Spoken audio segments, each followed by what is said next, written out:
So where does this leave us? We're in a precarious time. The old system is crumbling, but we have yet to envision a new way to organize. Albert Einstein wrote in his 1949 essay, Why Socialism? The economic anarchy of capitalist society as it exists today, in my opinion, is the real source of the evil.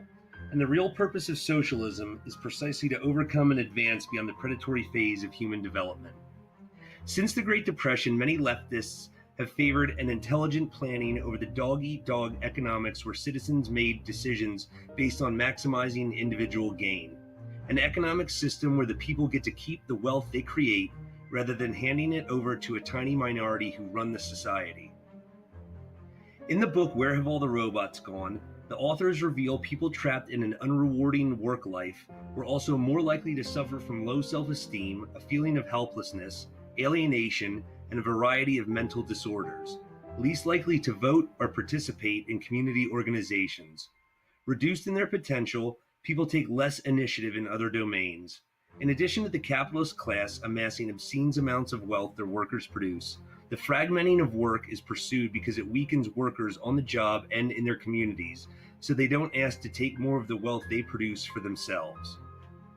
Capitalism is a crisis of abundance. We produce too much. We make things so efficiently a sizable portion of us are not needed. If we are not exploitable, we are expendable. If you cannot find work that makes a profit for someone else, you're looked down upon by a society that values commodity fetishism. All judgment about one's worth are based on how they relate to an economic system that promotes greed, selfishness, and the idea that more material possessions will make us happier.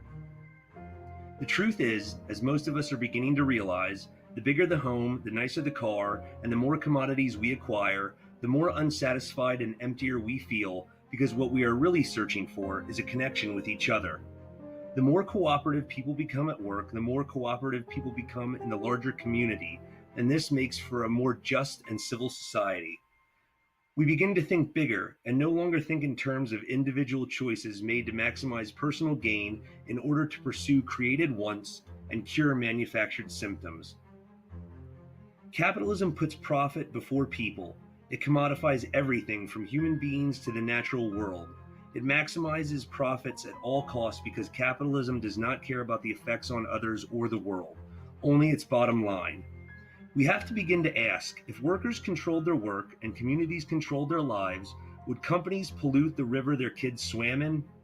Would factories close and move overseas to increase profit for those at the top, leaving behind deindustrialized capitalist sacrifice zones? If the profits were distributed to those who created and earned them, would a few people have enough money to buy politicians to write policy in their favor? Socialism has taken many different forms with varying degrees of success, such as the Paris Commune of 1871 and post-fascist Italy, as well as terrible blunders such as the Soviet Union and Red China. It is by no means a perfect system, and capitalism certainly has its positives. It has delivered many of the things consumers have asked for, and even a couple things we did not. But Marx is still an extremely important and relevant figure today who predicted many of the problems we are currently experiencing. As we move forward with this series, we'd like to remind you it's important to read and listen to people in their own words, to challenge assumptions, demand evidence, and keep a skeptical but open mind. Thanks for watching.